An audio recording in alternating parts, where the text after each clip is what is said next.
What if I told you that behind one of Hollywood's most terrifying horror films lies a chilling real-life story? A quiet town, a beautiful house, and a series of gruesome events that shook America to its core. But was it truly paranormal?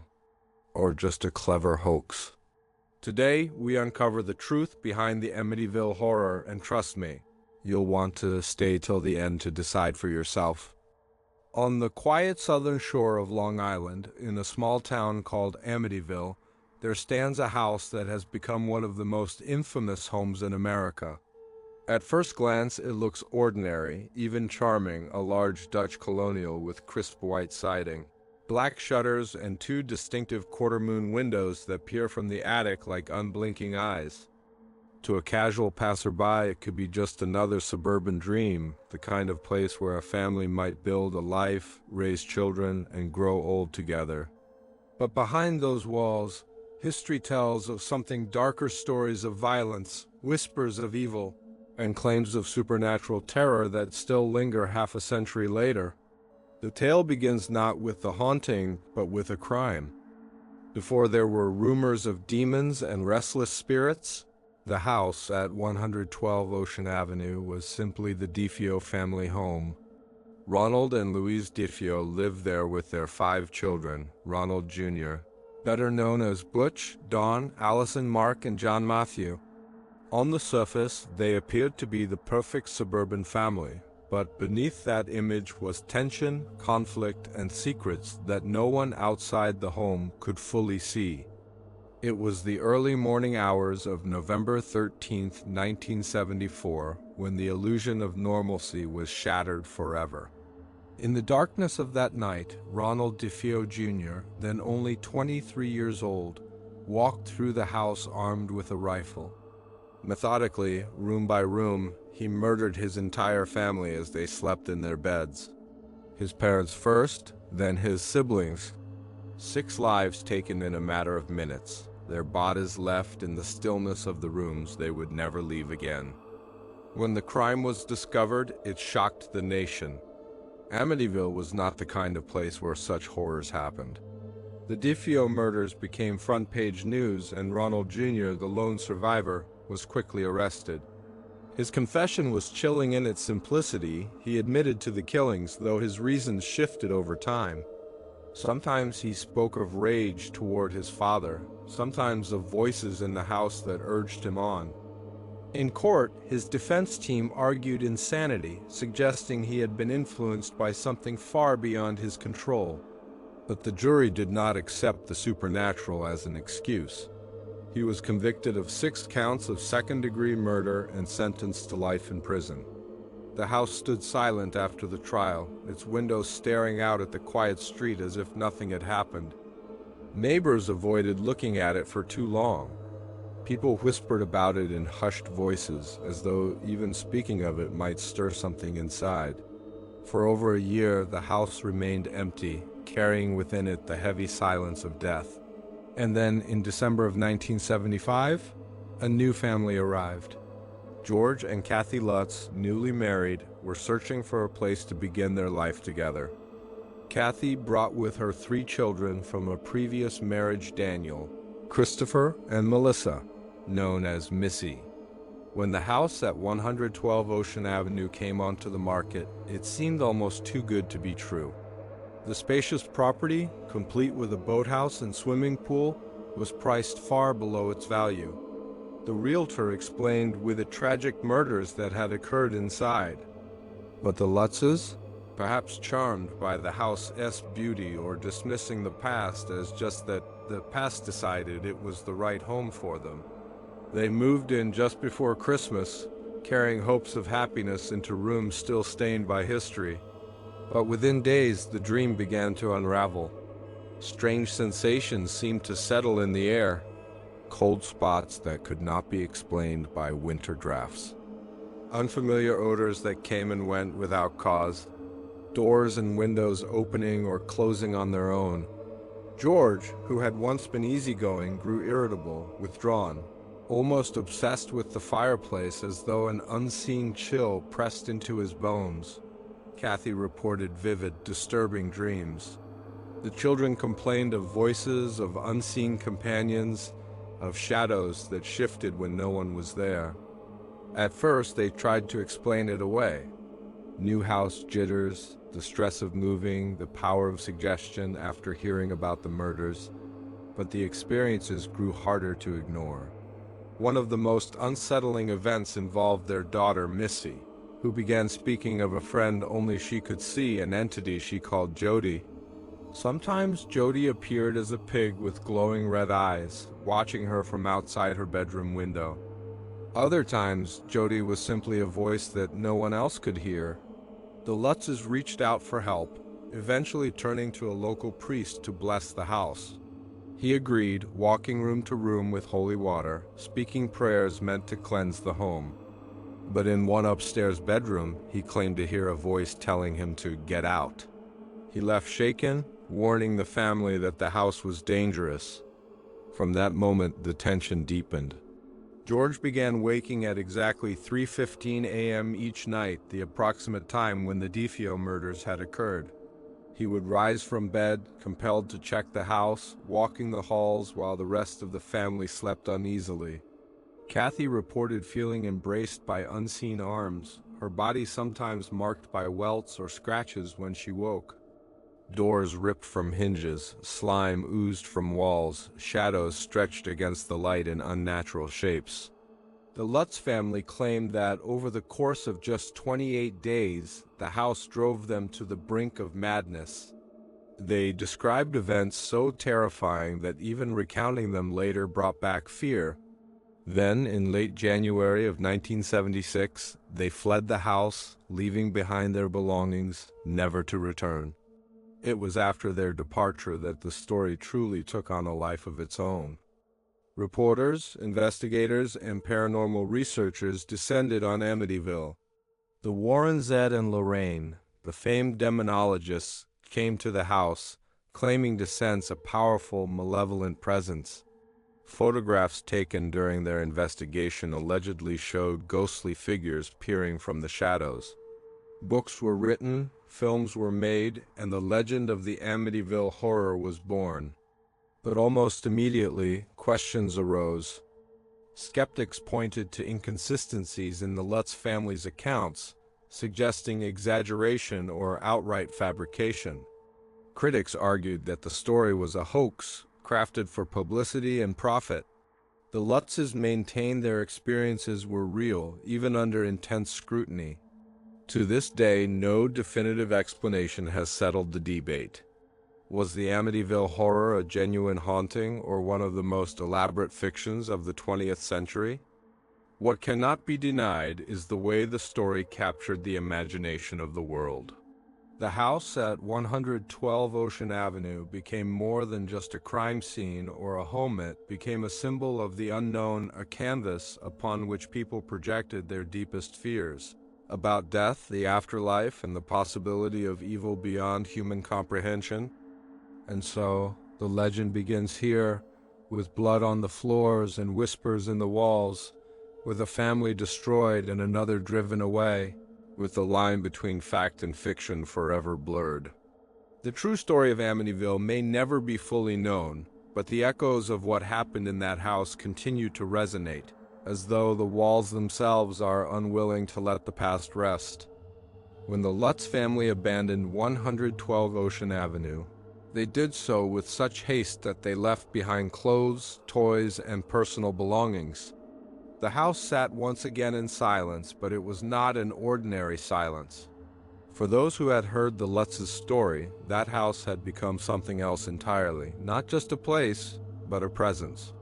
It was as though the walls themselves were listening, waiting, watching. News of the haunting spread quickly. Newspapers carried sensational headlines, and television crews began circling like moths around a flame. To the public, the story of the Amityville Horror was irresistible, a true crime tragedy fused with the possibility of supernatural terror. America was in the middle of the 1970s, a decade fascinated with the paranormal. Films like The Exorcist had gripped audiences just a few years earlier, and belief in ghosts, demons, and psychic phenomena was at an all-time high. Amityville arrived at exactly the right moment to capture both fear and imagination. Enter Ed and Lorraine Warren. To some, they were champions of faith and truth, battling forces of darkness that most people could not understand. To others, they were opportunists, exploiting fear for fame. Ed was a self-taught demonologist, a man who believed that evil could take root in the physical world. Lorraine was a clairvoyant, claiming the ability to sense the presence of spirits and energies unseen by ordinary eyes. Together, they had built a reputation investigating hauntings, possession cases, and cursed objects. When the Warrens stepped across the threshold of 112 Ocean Avenue, they did so with the belief that something evil lingered there. Lorraine later described a heavy, suffocating darkness that pressed down upon her senses the moment she entered. She claimed to see shadows moving, hear whispers, and feel the unmistakable presence of something inhuman. Ed, too, reported strange phenomena explaining noises, objects shifting, and cold winds that seemed to come from nowhere. It was during this investigation that one of the most famous photographs associated with the Amityville Horror was captured. A camera set up in the house during the night produced an image of what appeared to be a young boy peering from a doorway.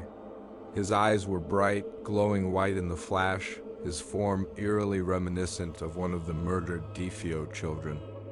To believers, it was undeniable proof of restless spirits trapped in the house. To skeptics, it was nothing more than a trick of light or even a staged hoax. The Warrens' testimony, combined with the Lutz's harrowing account, created a storm of interest.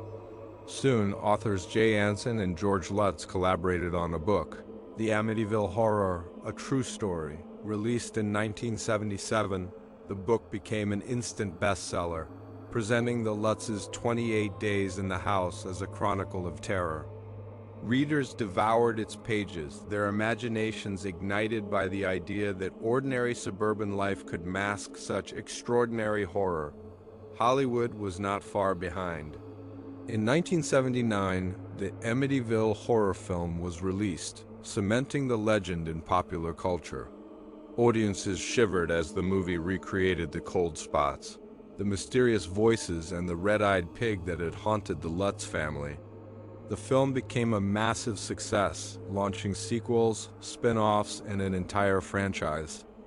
Amityville was no longer just a house in Long Island. It was a global phenomenon. But as the legend grew, so too did the questions. Investigators began combing through the Lutz's story, searching for inconsistencies. Some noted that George and Kathy's accounts shifted over time, details changing depending on who they spoke to. Others pointed out that financial troubles had plagued the couple, suggesting they might have exaggerated or even invented the haunting for profit. The involvement of publishers, film studios, and media contracts only fueled suspicion. Skeptics like Joe Nickell, a professional investigator of paranormal claims, dissected the story piece by piece. He argued that many of the so-called supernatural events could be explained naturally, drafts causing cold spots, ordinary creaks mistaken for footsteps, the power of suggestion influencing perception. He also noted that no neighbors ever reported seeing or hearing anything unusual during the Lutz's stay. If the house had been as violent and active as claimed, why had no one outside the family witnessed it? The Catholic priest who had allegedly blessed the house, Father Ralph Pecoraro, complicated the story further. While the Lutzes swore he heard a disembodied voice ordering him to leave, Father Pecoraro later gave conflicting statements. In some accounts, he admitted to sensing something strange. In others, he denied experiencing anything unusual at all. His hesitation left the truth even murkier. Meanwhile, Ronald DeFeo Jr., still imprisoned for the murders of his family, gave his own cryptic contributions. Over the years, he changed his story multiple times. At times, he insisted he acted alone, driven by anger. At other times, he claimed to have heard voices urging him on, or even that his sister Dawn played a role in the killings. His shifting testimony made it impossible to know what, if anything, connected his crime to the supposed haunting. Was it the product of mental illness, or had something darker whispered in his ear as he pulled the trigger?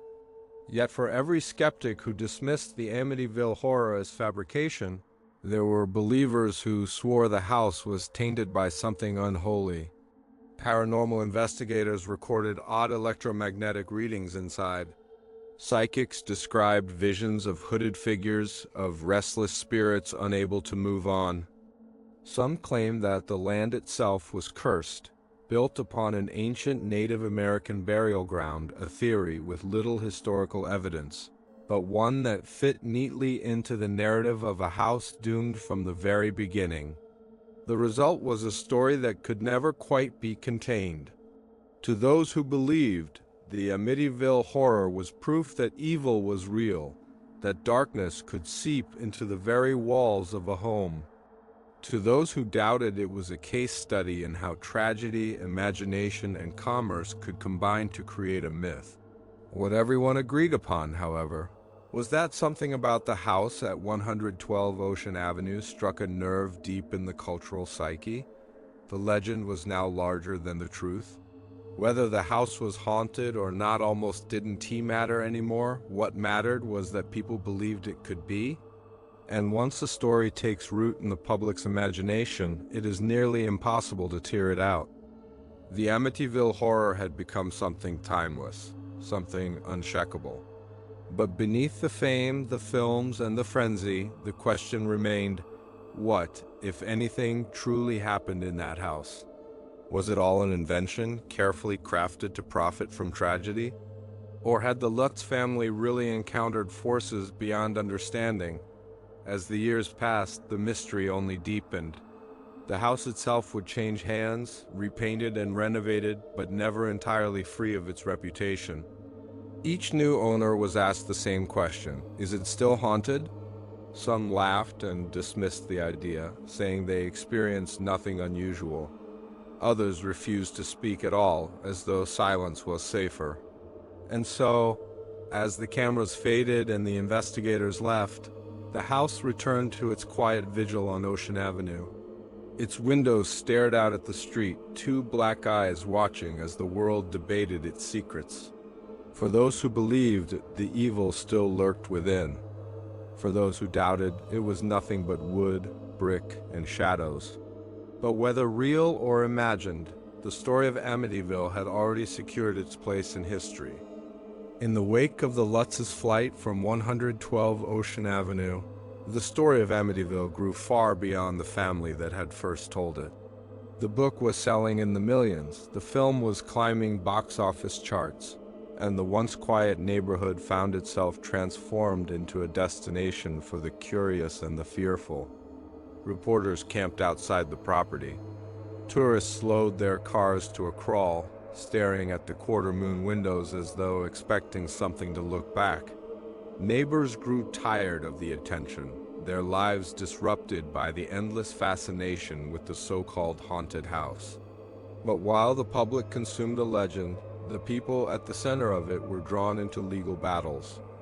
In 1979, William Weber, the defense attorney who had represented Ronald DeFeo Jr., came forward with startling claims. He admitted that he had met with George and Kathy Lutz before the book was written.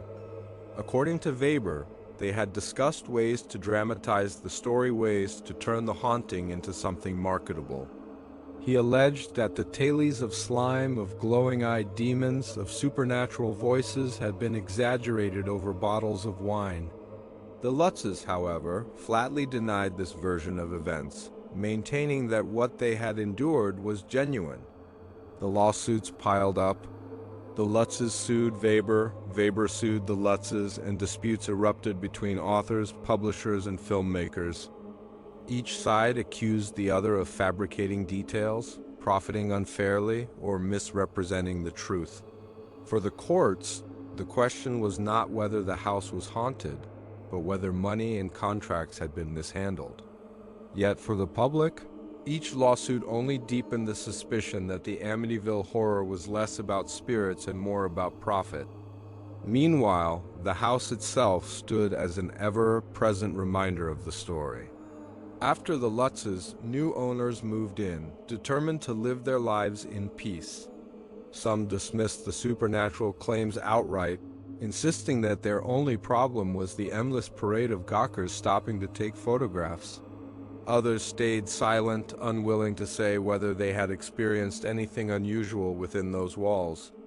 The house was repainted, remodeled, even renumbered in an attempt to escape the stigma. But no matter what changes were made, its identity was impossible to erase. As the years passed, Amityville transformed into something larger than any single account. It became part of American folklore, standing alongside ghost stories passed down for generations. But unlike campfire tales whispered in the dark, Amityville carried with it a paper trail, court transcripts, police reports, sworn testimonies. And yet, even with such documentation, the truth remained slippery.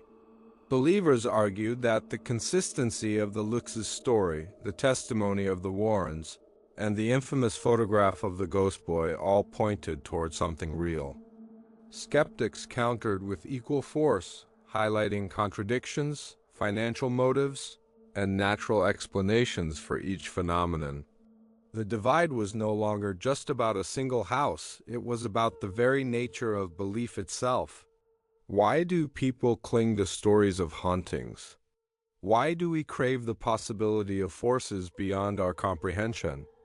Some psychologists argued that the Amityville Horror tapped into deep human fears, the vulnerability of family, the fragility of safety, the terror of an unseen enemy inside one's own home. A house is meant to be a sanctuary, but when a house becomes a threat, the very foundation of security is shaken.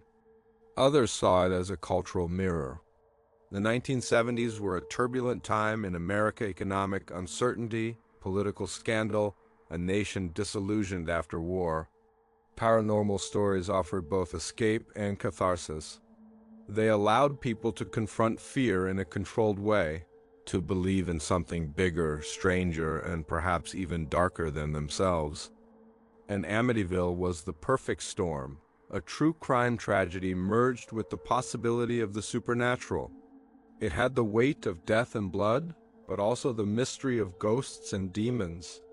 It appealed to skeptics who wanted to debunk and to believers who wanted proof of the unseen. It gave Hollywood material for decades of films, some retelling the story, others spinning it into new nightmares only loosely connected to the original house. Yet beneath all the adaptations, the sequels, and the cultural noise, the real house continued to stand quietly on Ocean Avenue. Its walls no longer spoke to the public, but to the families who lived there afterward. Many of them insisted they experienced nothing at all, no voices, no apparitions, no slime dripping from the walls. To them, the greatest horror was the intrusion of strangers, the endless gawking and speculation. But the silence of later residents did not erase the legend. For some, their lack of experiences was evidence that the haunting had been tied to the Lutzes themselves, that perhaps it was their presence, their energy, their vulnerabilities that had stirred the phenomena. For others, it was proof that the entire thing had been a fabrication. As the decades rolled on, the story refused to fade. It was retold in documentaries, discussed in classrooms, dissected in podcasts, and revisited by paranormal investigators.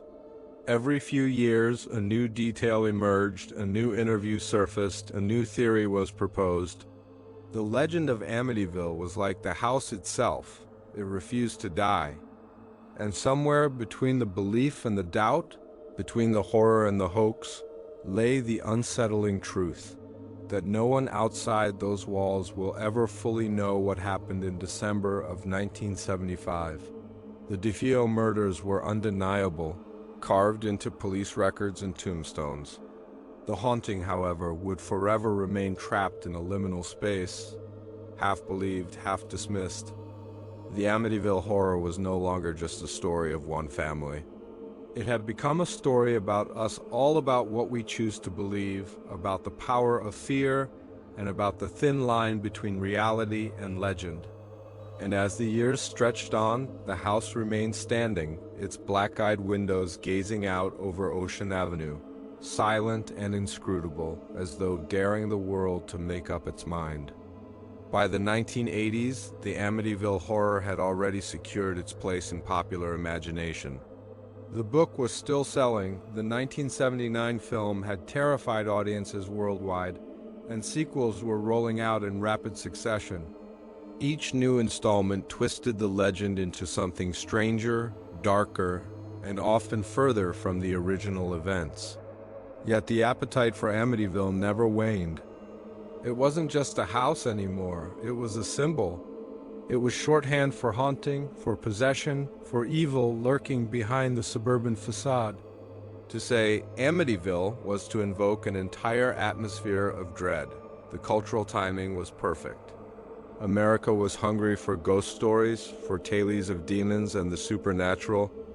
Television programs about the unexplained were gaining traction, while bookstores filled with accounts of hauntings, exorcisms, and psychic phenomena. Against this backdrop, Amityville became the crown jewel of paranormal lore, the most famous haunted house in the world. For Ed and Lorraine Warren, the case propelled them further into the spotlight. They had already investigated numerous hauntings, but Amityville was their most public, most sensational case. To believers, the Warrens were fearless warriors against darkness, risking their lives to confront demonic forces. To critics, they were master storytellers, skilled at turning tragedy into theater. Either way, their involvement with Amityville elevated their careers, setting the stage for decades of high-profile cases that would later inspire major motion pictures like The Conjuring. But beyond personalities and films, Amityville revealed something about the human need for stories of the supernatural. Psychologists suggested that people are drawn to hauntings because they externalize inner fears. A haunted house becomes a canvas for anxieties about family, about death, about losing control of one's environment. In Amityville, these fears were heightened by the undeniable reality of the DeFeo murders. The horror was not only in the alleged haunting, but in the fact that 6 members of a family had truly been murdered in their beds. That real bloodshed gave the story a gravity that pure fiction could never achieve. It blurred the line between fact and fantasy, creating a narrative that felt both terrifying and possible. If such tragedy could happen in a quiet Long Island town, why couldn't the hauntings be real as well? The Amityville case also sparked a wave of paranormal tourism. People flocked to the town, hoping to catch a glimpse of the infamous house. Some claimed to feel chills as they stood outside. Others snapped photographs, hoping to capture ghostly figures in the windows. The house became a pilgrimage site, though not one the neighbors welcomed. To them, the horror was not spectral, it was the invasion of privacy, the endless gawking, the inability to live quietly beside a house that had become legend. Meanwhile, the media fed the flames. Talk shows invited the Lutzes to share their story. Documentaries dissected every detail, sometimes with grave seriousness, sometimes with sensational flair. Tabloids printed lurid headlines, treating rumor as fact, fact as rumor. In this swirling storm, the truth was almost impossible to extract. The legend was no longer a single story, it was 1,000 stories told and retold, each colored by the teller's belief or skepticism. And as Amityville spread, it changed. Over time, the narrative absorbed new elements like a myth growing with each retelling. The idea of the house being built on a Native American burial ground, though historically dubious, became a recurring explanation in popular accounts. Some versions of the story emphasized demonic possession, others ghostly apparitions, others psychic residue left by the DeFeo murders. Amityville became less about what happened and more about what could have happened, an ever-shifting reflection of society's fears. For those who believed, Amityville was proof that evil was real, that the boundary between the natural and supernatural was fragile. For skeptics, it was proof of something else entirely, that fear itself can be manufactured, manipulated, and monetized. The case became a textbook example of how folklore is born in the modern age, not whispered around fires, but amplified through mass media. Yet even as skepticism grew, belief endured. There were always those who swore that Amityville could not be explained away. The priest's alleged warning to get out, the ghost boy photograph, the consistency of the Lutz's testimony despite scrutiny, these fragments sustained the faith of believers. And in the end, belief itself was powerful enough to keep the story alive. As the 1990s and 2000s arrived, the house saw new owners come and go. Some stayed for years without incident. Others sold quickly, unable or unwilling to live beneath the shadow of its reputation. The address was changed. The famous quarter-moon windows were altered, all in attempts to shake off the past. But none of it mattered. To the world, it would always be the Amityville house. Meanwhile, the story's influence radiated outward. It inspired films, novels, television shows, even video games. Its DNA can be traced through countless haunted house stories that followed, from blockbusters to low-budget thrillers. Amityville had become a template, a cultural archetype, the haunted home as a stage for both real human tragedy and imagined horror. And yet, beneath the entertainment and the legend, the core questions remained. Did the Lutz family truly experience something supernatural in those 28 days? Or had they, willingly or not, created a myth that outgrew them? Was Amityville evidence of forces beyond human comprehension, or evidence of humanity's endless capacity to turn fear into story? These questions had no simple answers, and perhaps that is why the tale endured. Certainty is satisfying, but mystery is magnetic. The lack of resolution, the ambiguity between fact and fiction is what kept people coming back. In that uncertainty, the Amityville Horror achieved something extraordinary. It became eternal. As the decades stretched on, the legend refused to fade. It became less about one house on Long Island and more about the universal human experience of fear. It was about the shadows that creep across bedroom walls at night, the creak of floorboards in the silence, the fear that our sanctuary might not be safe. It was about the possibility that evil, whether human or something far darker, can find its way into the heart of home. And so, Amityville endured, its story retold in new forms, in new voices, for each generation.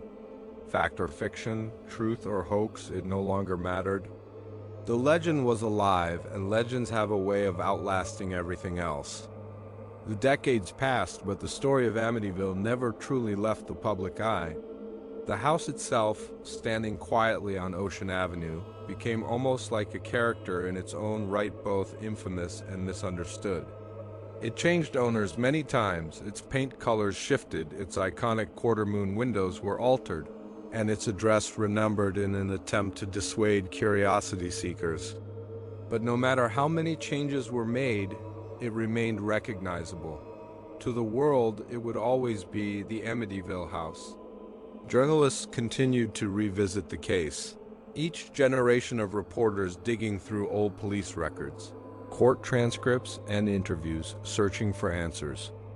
Paranormal investigators returned with new equipment, infrared cameras, digital recorders, electromagnetic sensors, hoping to capture evidence that had eluded their predecessors. Some claimed success, reporting strange anomalies and unexplained sounds. Others found nothing at all, their devices registering silence where legend promised terror.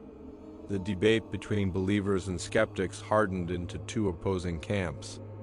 For skeptics, Amityville stood as a cautionary tale of how grief, trauma, and financial desperation could combine to produce myth. They pointed to William Weber's claim that the story was concocted over bottles of wine, to the inconsistencies in George and Kathy Lutz's accounts, to the fact that no later residents reported the same horrors. To them, Amityville was not a haunting, but a hoax and elaborate fiction born from tragedy and fueled by media frenzy. For believers, however, Amityville was something more profound. They argued that not all hauntings follow predictable patterns, that supernatural phenomena may manifest differently for different people. Perhaps the Lutz family, with their particular vulnerabilities, had been uniquely sensitive to the dark energies of the house. Perhaps the DeFeo murders had imprinted something so violent, so malevolent, that the walls themselves held memory. And perhaps later owners were spared not because the haunting wasn't real, but because the evil had already served its purpose. Psychologists offered another perspective. They suggested that what happened in Amityville was not a haunting of the house, but of the mind. Stress, financial strain, and the knowledge of the DeFeo murders could have created a perfect storm of psychological suggestion. The power of belief, combined with the natural quirks of an old house, creaking floors, shifting temperatures, drafts, might have convinced the Lutzes that they were experiencing something supernatural. In this sense, the haunting was real, but it lived within human perception rather than the house itself. Still, none of these explanations fully quieted the fascination. Because at its core, the Amityville Horror was never just about what happened inside one house. It was about what we as humans choose to believe. It was about the stories we tell ourselves in the dark, the way we confront our fear of death, of violence, of forces beyond control. The legend of Amityville continued to thrive in popular culture. New films and adaptations appeared regularly, some returning to the original tale, others spinning entirely new horrors under the Amityville name. The franchise grew so sprawling that it became a phenomenon unto itself, with dozens of films carrying the title. Few bore much resemblance to the Lutz family's original story, but that hardly mattered. Amityville had become less about fact and more about atmosphere, less about history and more about myth. Even the Warrens, long since tied to the case, found their reputations bound to it. For their supporters, Amityville was evidence of their bravery, a cornerstone in their lifelong fight against the supernatural. For their critics, it was proof of their theatricality, a case study in how folklore and faith could be blended into spectacle.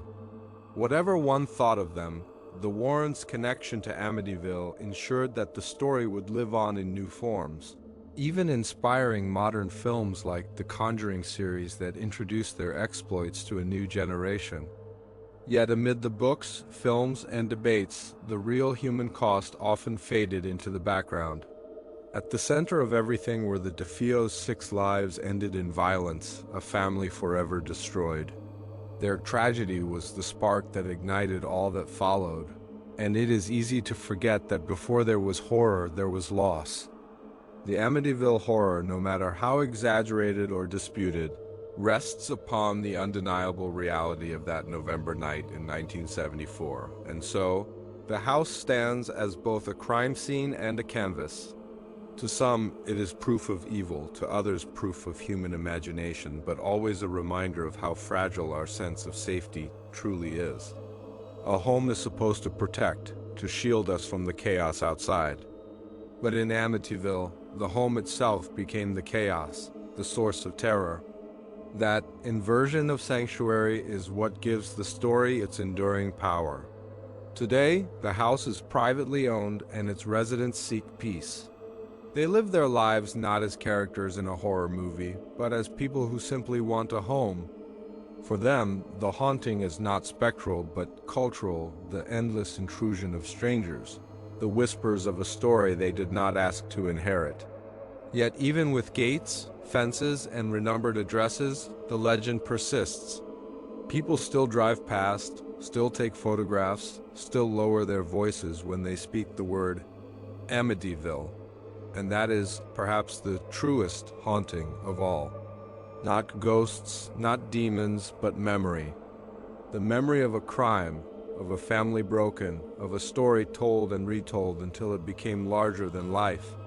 The Amityville Horror will never be proven nor disproven in a way that satisfies everyone. It exists in that gray space, a liminal zone where fact blurs into fiction, where tragedy is woven into myth.